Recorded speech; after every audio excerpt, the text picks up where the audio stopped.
Hi, my name is Ren Viltz, and this is my TED Talk. And the subject of my talk today is home economics versus feminism. So the question is, what's the difference? So with feminism,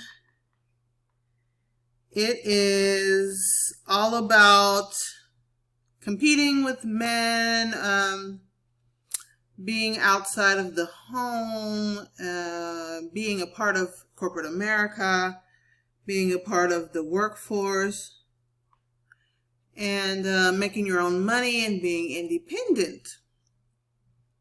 And advocating for women's rights, not necessarily concerning work or career, but just women's rights in general, which is a positive thing. And home economics is more about taking care of your family, being what they call a domestic engineer. It has a bit of a bad rap.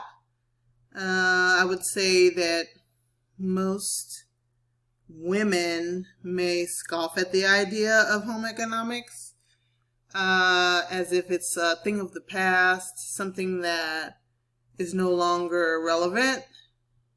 But when you think about it, we do all have a home that does need to be managed, especially if you have children. And we do have to eat, and we do have to clean.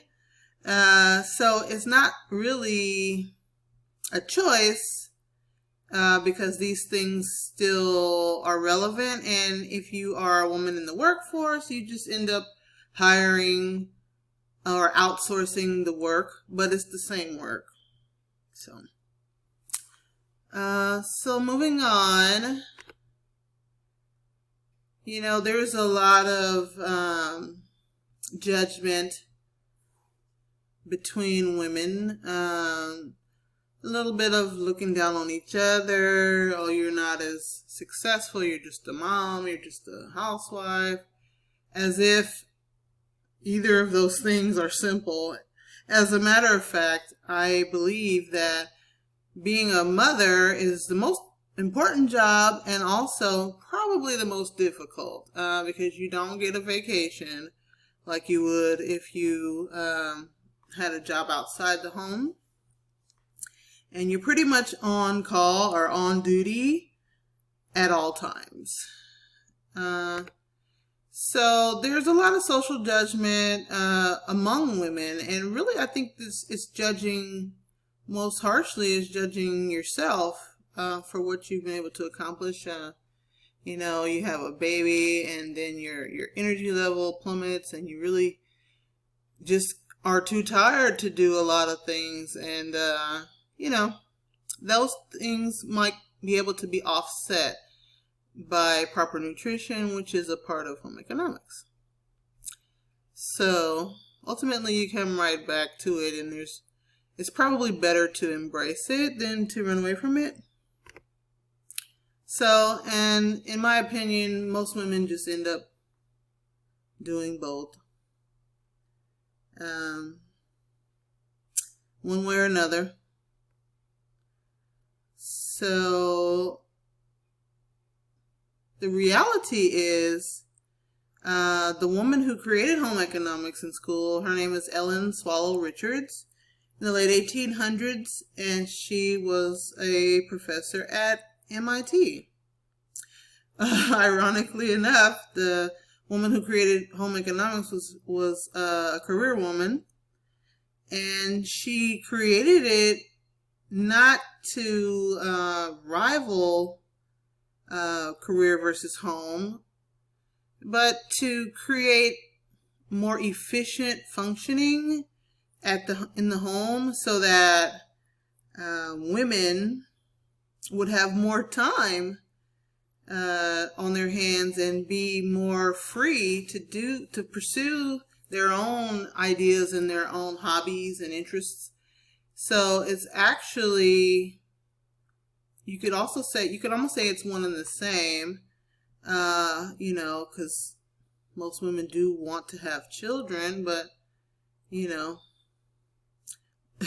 not always one or the other. And if you get your home economics skills down, then you might be able to do both. And you could actually be a super mom or have both. So what's the problem? The problem is lack of training. Since home economics was removed from the school system, people's health has been declining, poor nutrition, the divorce rate skyrocketed, the prisons are filling up, which tells me that there's a lack of parenting skill, a lack of guidance. Single parenthood doesn't leave a lot of time to keep up with your children, especially as they get older and old enough to get into real trouble, like with the law. That's the time where they really need two parents, and if they only have one, that parent has to do double duty, and it's very difficult. Let's see. So the solution, I believe, is to bring back home economics in high school. I remember in home economics class, I remember being assigned a partner who would be a husband. I remember being assigned. I went to high school back in the 90s, early 90s, and I took all these classes: sex education, health, nutrition, driver's ed, wood shop, and metal shop. So I'm not aware of any prominence these days in schools. I believe that most of these programs have been disbanded, and if they are available, they're optional, which I believe that they shouldn't be optional. They need to be mandatory in order to be effective. Okay, the advantages of learning home economics are financial literacy, money management, entrepreneurship. You can have a home-based business. Parenting skills, very important for the fabric of modern society. Child development, very important. The early years are the most important. Gardening and agriculture, in terms of feeding yourself, we really cannot afford to not have that under our belts. Nutrition, eliminating gender bias, and preparing students for successful adulthood, which is vital. So this is a picture of the little baby egg when I was assigned a partner or a husband in school, and we had a baby, which was represented by a hard-boiled egg, and we had to carry it around and never be without it and make sure it didn't break and take it with us everywhere, even when we're not in class, and get some experience in caring for a child. We also learned money management. We had a budget based on our chosen careers. And it was just a real exercise in adulthood at a child's level or a teenager's level. And it got us thinking, and that's really helps to direct your choices as to what you'll do when you grow up. Definitely had sewing class, cooking class. Nutrition is so important. Diabetes and high blood pressure is out of control these days, and with proper nutrition and control of ingredients, you can beat it. So that's a wonderful thing you can get out of home economics. Gender equality, because boys need to learn life skills too. And instead of calling it women's work, it should be whichever member of the family is best at a certain chore. And sexism can be eliminated through walking in each other's shoes and realizing how difficult it is. Instead of judging, it's experience, and that's the main thing. Also, gardening and agriculture, we need to definitely not allow gardening and agriculture to slip from our fingers. We have to be able to feed ourselves. College degrees available in home economics. You can get a bachelor's, a master's, or a doctorate degree in family and consumer sciences, also known as home economics. Thank you so much. And we have to make sure that our intellectual property, as the things that we learned from our grandmas, continues on. Thank you so much. Thank you for listening.